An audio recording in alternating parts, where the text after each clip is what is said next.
Bloomberg Audio Studios. Podcasts, radio, news. This is Bloomberg Daybreak Weekend, our global look at the top stories in the coming week from our Daybreak anchors all around the world. And straight ahead on the program, a look ahead to some key inflation data in the U.S., how that may impact Fed policy moving forward. I'm Tom Busby in New York. I'm Caroline Hepker in London, where we're looking ahead to a G20 meeting without the United States. I'm Doug Krisner, looking at the evolving relationship between Presidents Trump and Xi. That's all straight ahead on Bloomberg Daybreak Weekend. On Bloomberg 1130 New York, Bloomberg 99.1 Washington, D.C., Bloomberg 92.9 Boston, DAB Digital Radio London, Sirius XM 121, and around the world on BloombergRadio.com and the Bloomberg Business app.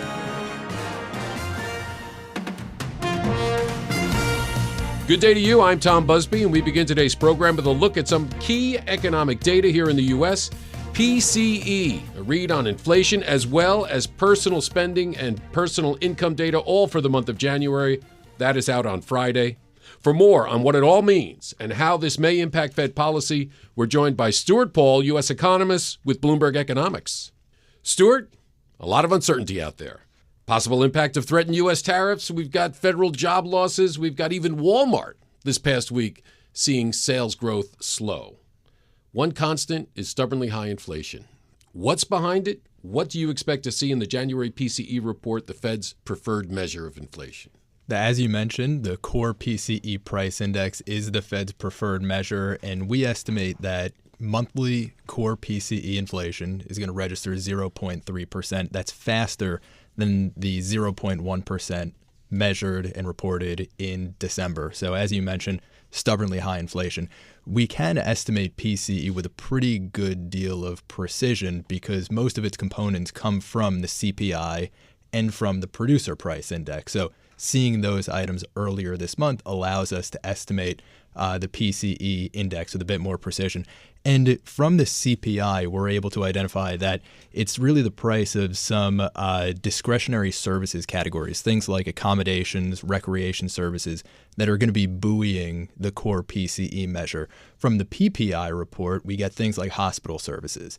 And again, that's going to be boosting the core PCE measure as well. So the thing that we now need to consider is whether this January increase is really something that's indicative of persistent price pressures. We see persistent price pressures, for example, in shelter, in auto insurance, some of the categories that take a long time to sort of catch up to past price hikes. For example, if it costs more to replace your car, it's going to cost more to insure that car as well. So we're still seeing some persistent price pressures there. But I do think that the January report is going to show some residual seasonality. That's to say, annual price increases that aren't fully accounted for by the Bureau of Labor Statistics and the Bureau of Economic Analysis. I think that we are going to see some of that residual seasonality in the January report. What about food and energy? Can't ignore those. Everybody has to, eat. Everybody has to heat their home, put gas in the car. A real driver for CPI and PPI in January. And there's not a whole lot of seasonality about it. I mean, except for heating your home.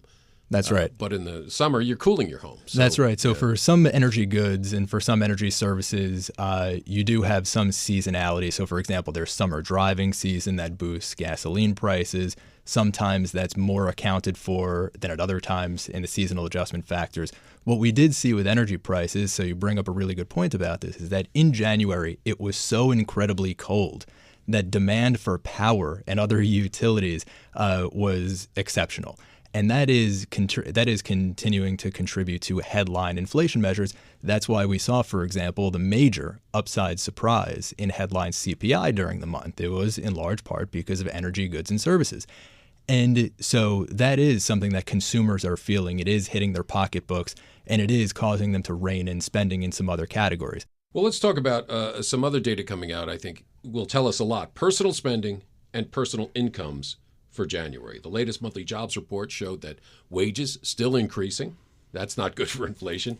Holiday retail spending was strong, slowed a little bit in January, but what do you expect to see in those reports? It's interesting. I think that the January report is going to show a pretty clunky transmission between incomes and spending. I think that based on what we saw in the jobs report, wages were accelerating during the month, hiring slowed, so that tempered personal income growth a little bit, and labor intensity, the average number of hours worked per week, actually declined. So that tempered personal income just a little bit. But in January, we also get cost of living adjustments, 2.5% cost of living adjustments for Social Security recipients. We're going to see a higher Medicare and Medicaid receipts in the personal income report. And we're estimating nearly 1% interest income growth for those who are holding financial instruments. So if you factor all of those together, we're estimating nearly 0.4% month-on-month personal income growth. We're a bit higher than consensus. And that's a pretty strong personal income growth reading for the month of January. On the spending side, though, things looked pretty terrible. So nominal spending. And don't sugarcoat it. No, I'm not going to sugarcoat it. You know that I'll always, shoot straight with you here. So we estimate that personal income growth declined 0.1% during the month. That's a major retreat from the 0.7% growth that we saw in December. And a big part of that is autos, right? Vehicles. People purchased vehicles at a way slower pace during the month of January, an annualized pace of about 15.6 million units, down from, I think, nearly 16.8 million units in December. As I mentioned, weather was so terrible. You don't want to be out walking on an auto dealer's lot in the month of January, especially when there's a polar vortex. But beyond that, it does look like consumers reined in spending on some of the key discretionary goods and services categories, things like furniture, clothing, all of those items during the month, even online spending. It looks like they really reined it in January. Now, here's the thing. Consumers aren't exactly bolstering their balance sheets. We saw that income growth is pretty high and steady. People are reining in their spending, but we still think that they're going to have a personal saving rate of just about 4.3% during the month. That's still exceptionally low. Yeah. Personal savings was above 6.5% pre-COVID. So even as consumers reined it in January, it's still just a lot of spending going on a monthly basis. January's personal consumption expenditures price index out this Friday. Our thanks to Stuart Paul, U.S. economist with Bloomberg Economics. We move next to fourth quarter earnings from the artificial intelligence chip giant Nvidia. That is out this Wednesday after the close. Now, for more on what to expect, we're joined by Mandeep Singh, Bloomberg Intelligence senior tech industry analyst. Mandeep, an almost insatiable demand for AI, cloud computing, data center infrastructure. Are there any headwinds for Nvidia, or is it go, go, go? I mean, I would say they're still in their hyper-growth phase, so that, triple-digit growth will decelerate to maybe, 50% plus growth this quarter. Still very impressive, and it's still all about data centers when it comes to this company. So, look, there were a few things that happened during the quarter, notably the Blackwell shipments. Jensen said last quarter that Blackwell would be a multi-billion contributor to this quarter's revenue.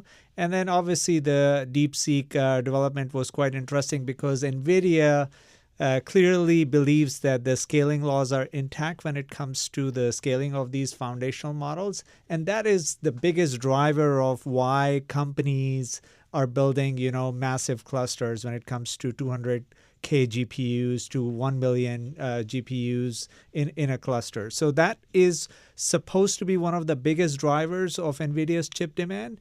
And it will be interesting to see if those kind of drivers have changed because of DeepSeek. Now, DeepSeek, when that bombshell hit Wall Street, they say it was using NVIDIA chips, which they got kind of backdoor from Singapore. But let's talk about the losses to NVIDIA when that happened. Almost $600 billion in market share?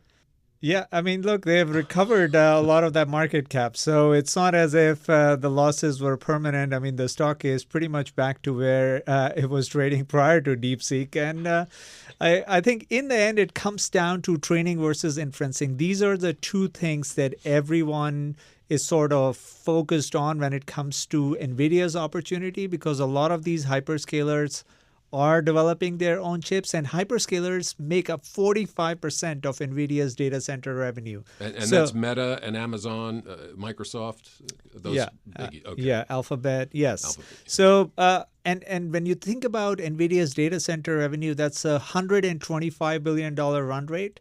Every hyperscaler this quarter guided to CapEx going up, and CapEx going up almost 40 to 50% for 2025.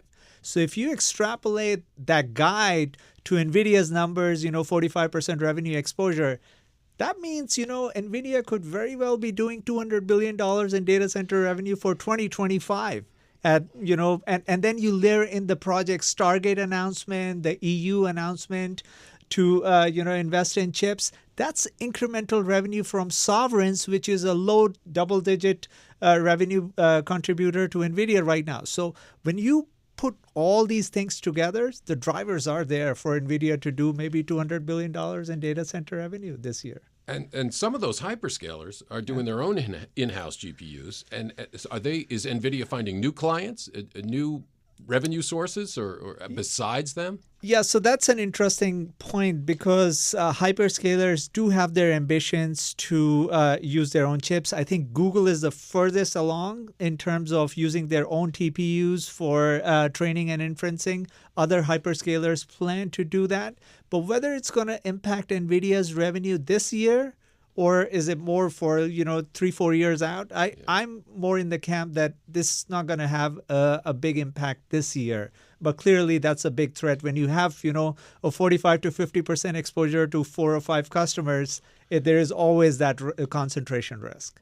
Well, and that leads to what's next for NVIDIA this year, because I know that Blackwell line, they've got some new products coming out. What are you expecting to see? I mean, to me, the key KPI is gross margin, because last quarter, even though they talked about Blackwell, they said gross margins would sort of get compressed a little bit in the near term because of the Blackwell ramp, and they will go back to mid 70% once Blackwell is fully ramped up.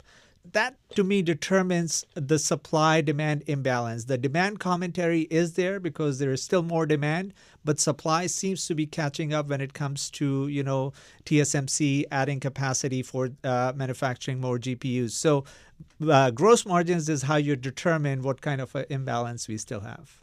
Well, NVIDIA Q4 earnings out after Wall Street's closing bell this coming Wednesday. Our thanks to Mandeep Singh, Bloomberg Intelligence Senior Tech Industry Analyst. Coming up on Bloomberg Daybreak Weekend, we look ahead to a G20 meeting without the United States. I'm Tom Busby, and this is Bloomberg.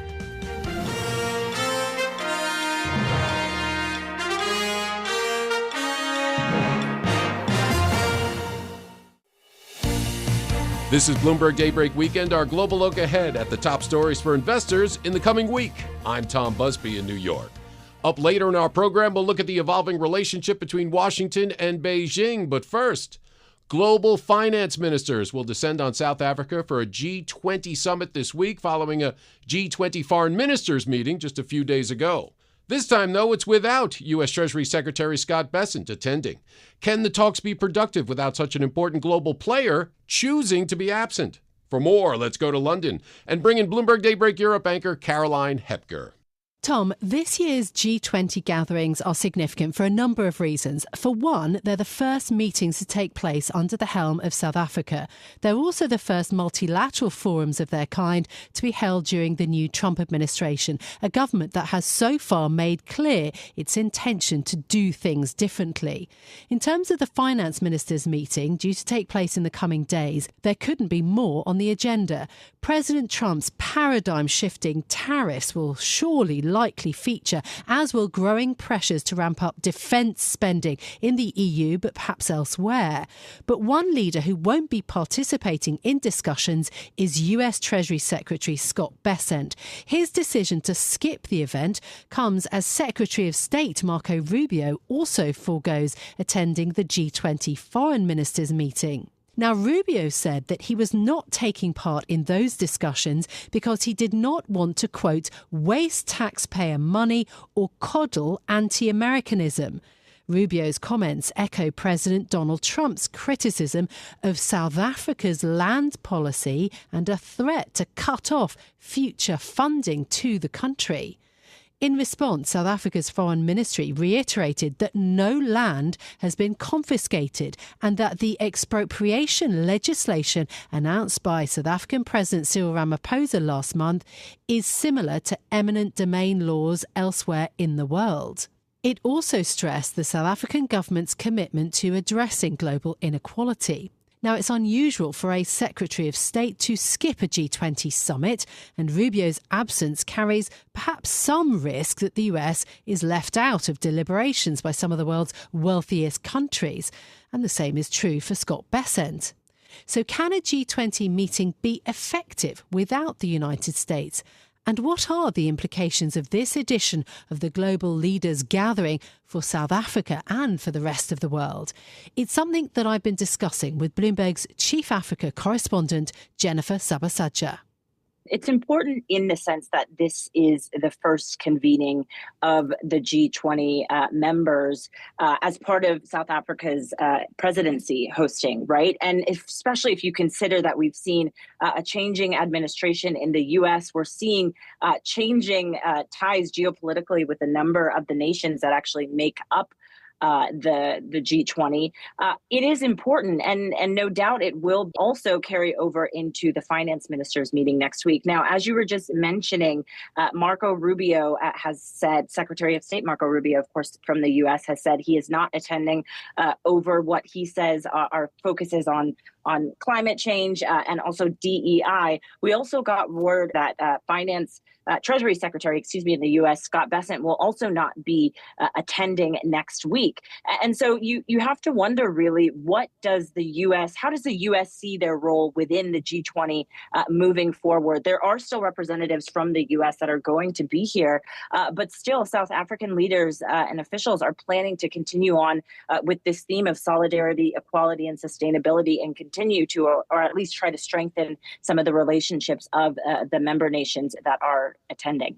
And there is a big question about whether discussions can be productive without the United States, whether the G20 is still relevant. I mean, these are slightly perennial questions, aren't they, about G20 versus G7 or other sorts of gatherings? But it's particularly acute now with the US. You know, it does. You do bring up a really interesting point, especially when you look at the first few weeks of the U.S. administration and President Trump choosing to pull from a number of multilateral institutions. What we've heard from at least South African President Cyril Ramaphosa is that he is at least trying to get a lot of these more developed countries to the table to try and reform some of these institutions. And so if we see at least a pulling back of the U.S. on the multilateral front, what does that mean for a lot of these reforms that we are going to see? Still, President Ramaphosa does believe that he can get a lot done. There's a number of other issues on his agenda, including many things that he has talked about before, including talking about debt relief for a number of the nations, a number of the global south, as he calls it, and also a lot of that being climate finance, right? We talk a lot about how a number of emerging economies are the hardest hit when it comes to climate change. But of course, it's a lot of the developed economies that were the actual contributors to that going forward. And so there can be some movement on some of these top line priorities, but getting the U.S. to buy into some of them is going to be the challenge for President Ramaphosa, South Africa, and the G20 moving forward. Yeah, I mean, and how important is it for South Africa that these meetings actually go well? I mean, they are surely banking on this, as you say, to sort of boost soft power, but also, real things, including aid, for example, maybe. How important is it that these talks go well? I mean, we know that South Africa has got a very high unemployment. There was a dissipation of the support for Ramaphosa's party at the last election. He's in a kind of coalition government. How important is this forum then for Ramaphosa and for the future of South Africa? The timing of this is pretty unique, especially you just talked about how the ruling party, or the previously ruling party, the ANC, is now in a coalition government. And so really for the first time, we're seeing South Africa take the helm as this multi-party government on the world stage. One person described it to me as potentially this is showcasing that democracy is working, at least in South Africa. But, President Ramaphosa is really taking this on to progress on a lot of the issues that he believes, not just South Africa, but a lot of African nations, the Global South, as I was mentioning before, they can put forward a lot of the challenges that they've not necessarily been able to because they haven't been at the table before. Now they can do that. And as the first African nation to hold this G20 presidency, potentially that's an opportunity. And it's not just that. I mean, you take a look at a lot of the partnerships here. The EU is a major investor in South Africa. China is one of the biggest trade partners here with South Africa as well. And so there is incentive for a lot of the other member countries to also get on board with this. And so, I think a good outcome is beneficial for most of the members. But you just take a look at the geopolitical divisions that we're seeing in the world right now, and it's surely going to be a bumpy road. Yeah, and with the absence of Marco Rubio and Scott Bessent, do you think that signals that the Trump administration is actually serious about this row? That their accusations against the South African government in terms of the legislation in South Africa, do you think that they are going to make good then on the threats, for example, to halt aid? That's the concern here, really, Caroline, because we have seen the back and forth really ramping up, right? It started, as you were mentioning, just a few weeks ago when Trump was criticizing that land expropriation bill that you were referencing there, that President Ramaphosa signed earlier this year. But then, of course, we've seen in the U.S. the retreat from DEI. And many people would describe South Africa, at least in its state right now, as an example of DEI. And so you have to wonder what else potentially could the U.S. administration target. It's not just that. There's also climate financing, which has been very important for South Africa to get on board. We know that we've seen the U.S. administration rolling that back. And also South Africa taking Israel to the ICJ over what they see as war crimes, right? Which we know President Trump has a cordial relationship, let's call it, with Benjamin Netanyahu.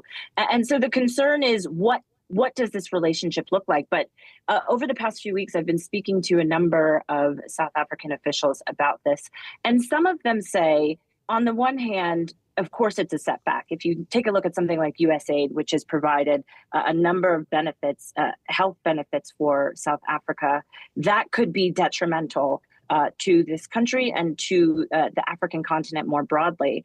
But it also potentially creates an opportunity for other partners. We take a look at BRICS, which is this block of Brazil, Russia, India, China, and South Africa.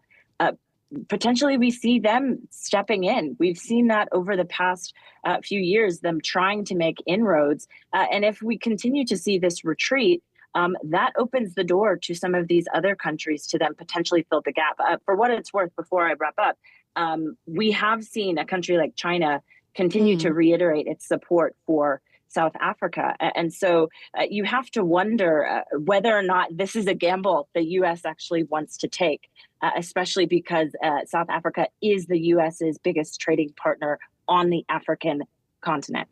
Yeah, and I suppose finally then, do you think that there is any possibility that South Africa can try to mend its relationships with the Trump White House? We've heard President Ramaphosa say he is up for negotiation. And I think that is key. The expectation was that we were going to see Scott Bessent, Treasury Secretary, next week attending the Finance Minister Summit. But then also later this year, the expectation was that President Trump was also going to be here. We don't know yet what this relationship looks like. Whether he is physically in attendance or not, though, South Africa needs to pass off the G20 presidency to the U.S. for next year. And so there needs to be discussions of some sort if the U.S. is to remain in the G20. But yes, we've heard from President Ramaphosa saying he wants to discuss and to talk about some of the critiques that we've heard from the U.S. administration. Many people have criticized what we have heard from President Trump about his disputes over the land expropriation law, saying it is similar to what we see in other countries. And so, it's going to take quite a bit of mending on both parts. And of course, we have to note that President Trump's very close ally, Elon Musk, was born in Pretoria here in South Africa. And he has some other advisors that are also from South Africa. So definitely one to watch for the next few months. Well, my thanks to Bloomberg's Jennifer Zawasaja for speaking to me. We'll have full coverage of the upcoming G20 finance ministers meeting here on Bloomberg. I'm Caroline Hepker. You can catch us every weekday morning for Bloomberg Daybreak Europe, beginning at 6 a.m. in London. That's 1 a.m. on Wall Street. Tom. Thank you, Caroline. And coming up on Bloomberg Daybreak Weekend, we'll look at the status of U.S.-China relations. I'm Tom Busby, and this is Bloomberg.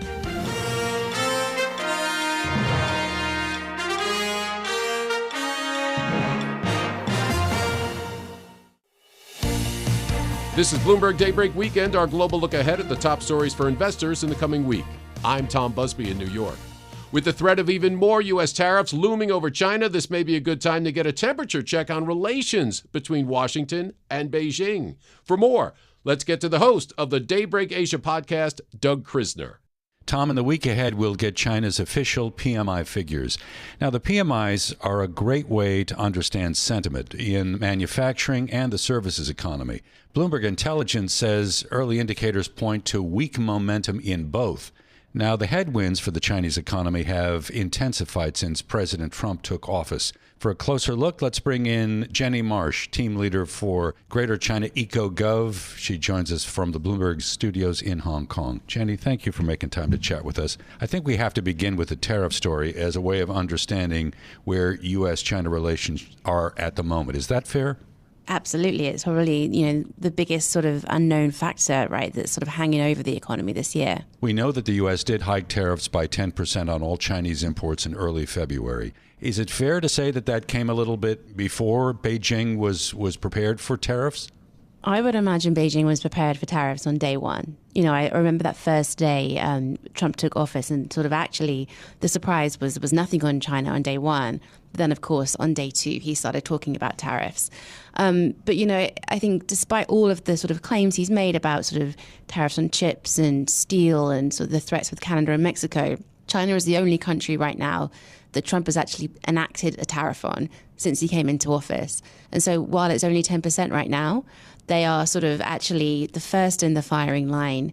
And there's plenty more reason to think that more is to come with that April 1 deadline hanging over them for reviewing the first trade deal that Trump has ordered. Before we address kind of the U.S.-China relationship, how is the impact of these U.S. tariffs impacting sentiment right now in China? It's actually kind of interesting because, the trade war's been there for a long time. But when you speak to economists and sort of people onshore in China, what they're actually talking about right now is DeepSeek. And so this sort of surprise AI breakthrough from DeepSeek, which was the consumer platform, was unveiled the day Trump came into office, that has sort of given this massive sort of boost to animal spirits. So it sparked, I think it was a 1.3 trillion rally in China's stocks. And then she is trying to sort of capitalize on that momentum by meeting Jack Ma for the first time since the crackdown on his company back in 2020, and a whole other sort of range of sort of tech luminaries earlier this week. So I think people are the sort of the negativity from the prospect of tariffs is built in, and people have been very prepared for that for a while. And really, they were facing a lot of sort of pressures under Biden too.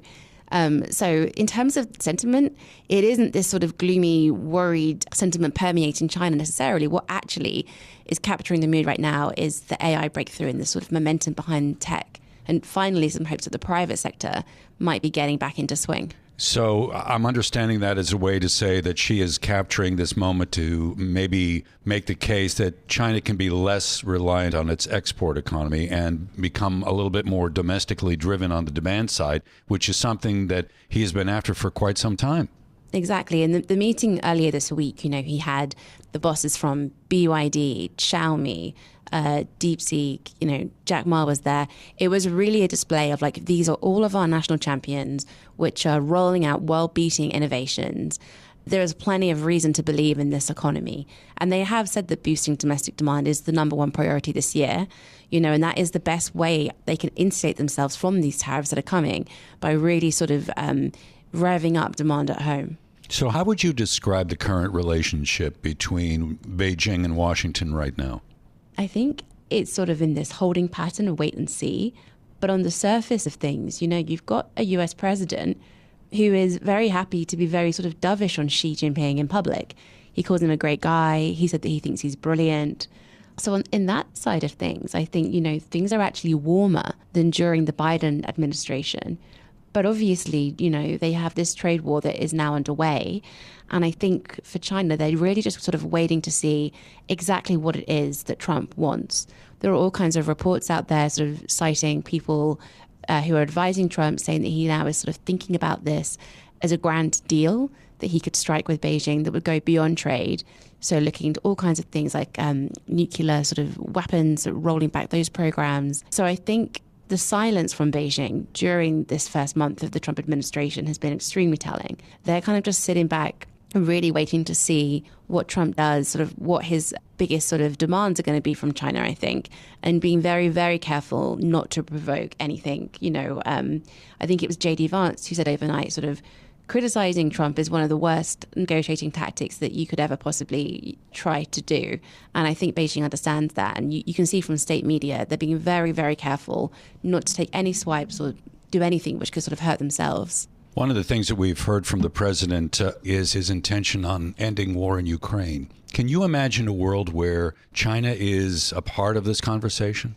Absolutely. I mean, it's really interesting because a lot of what Trump is actually now sort of saying and agreeing to is kind of what China had put forward in this peace plan years ago that was sort of derided in the West. But they basically sort of advocated for a frozen conflict, a ceasefire that obviously wasn't acceptable to Ukraine because it would have involved ceding territory. But China's priority is always sort of just to try and stop the conflict. And so the deal that Trump is trying to strike with Putin is exactly that. And Trump himself has sort of talked about having a three-way meeting with Xi, Putin, and himself. So I can see China coming to the table. What China would offer in terms of a peace deal, I think, is much trickier. There have been reports that perhaps China could be involved in peacekeeping operations. I think, it does that in other parts of the world as part of the UN framework. I don't see any benefit to China for directly sending in troops, particularly with the risk looming that, this isn't Putin's sort of last rodeo in Ukraine. He came for Crimea in 2014. Then he went back in 2022. If you've got Chinese peacekeeping troops on the ground and Putin makes another strike in sort of 4 or 5 years' time, that would put China in a very different and difficult position with Moscow. So I think, what China can actually offer really remains to be seen. I'm wondering if you look at the Trump administration's approach to Ukraine and you maybe draw a conclusion on how the Trump administration would deal with China vis-a-vis Taiwan. Is that a fair statement? I think that is one of the big questions. China sees the Ukraine and Taiwan sort of differently. But essentially, if the message that Trump gives to Putin is there was a free pass to make this invasion. He blamed the war on Zelensky, right? So if you're Xi Jinping, how do you read that in the Taiwan context? You probably think, okay, you're not going to get so much pushback. But I would say there's a lot more holding back the Chinese government from invading Taiwan than just US pressure. When you go to China and you speak to people there who sort of inform the foreign ministry and are in policy circles, I've never met anybody who thinks that China is on the verge of invading Taiwan. They much prefer this idea of a peaceful reunification. And the way that the government is composed right now in Taipei, the KMT, which is more pro-China, is very, very powerful. So it isn't to say that this is going to give Xi Jinping sort of a free pass to invade Taiwan, but it certainly gives them a lot more space to be bolder. So next month in China, we'll have the annual plenary sessions. That's when the National People's Congress and the Chinese People's Political Consultative Conference hold their annual meetings. This is known as the two sessions. Is it likely that the relationship between the U.S. and China comes up for discussion during this period? Well, Foreign Minister Wang Yi will have his annual briefing. And that's actually one of the only times in China that any sort of senior official takes questions from foreign journalists. Obviously, it's all very scripted and the questions are submitted in advance, but for sure the trade war will come up during that session. I imagine Wang Yi, who is a very, very sort of seasoned top diplomat, he'll be very, very cautious in how he responds. But it's going to be one of the top talking points, I imagine, behind closed doors as well. I remember when President Xi met with President Biden in San Francisco a while back, and one of the things that Xi aimed to do was try to increase foreign direct investment into China. And some of the latest figures that we have seen on inbound investment in China, I think is the weakest start that we have seen in about 4 years right now. What do you think that China can do that will allow capital, if this is even a possibility, to allow capital from the U.S. to flow into China? I think if they want to win back sort of the confidence of American investors, they have to stabilize the business environment. And, you know, I think foreign companies, for a start, have been asking for a long time for a level playing field for their companies. So, you know, the same access to sort of procurement and bidding on deals that state-owned companies get, the same sort of preferences, but also just stability. And that was really the big signal from Xi meeting Jack Ma earlier this week.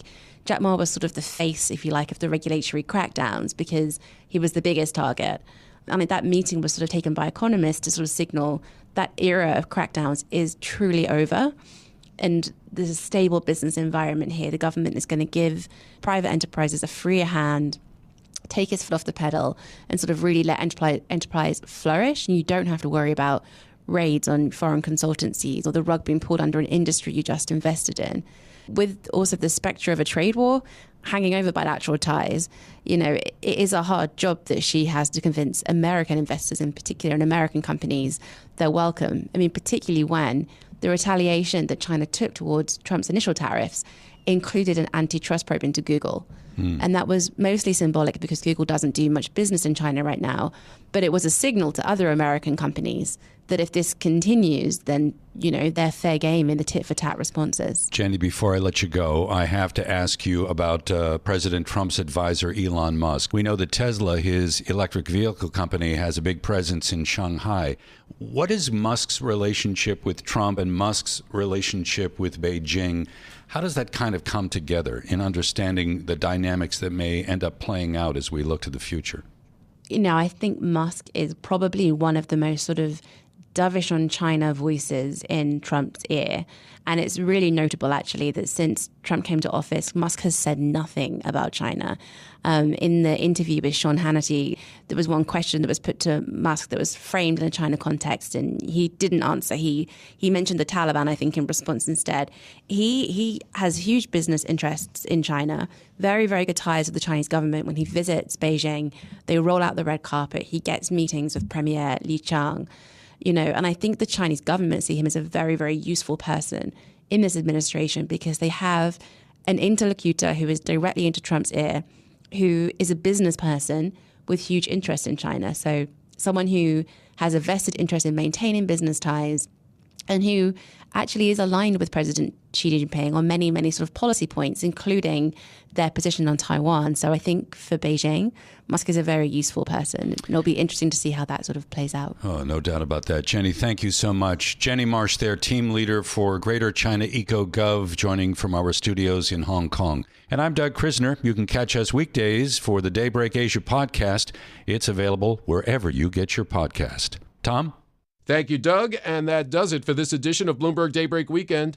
Join us again Monday morning at 5 a.m. Wall Street time for the latest on markets overseas and the news you need to start your day. I'm Tom Busby. Stay with us. Top stories and global business headlines are coming up right now.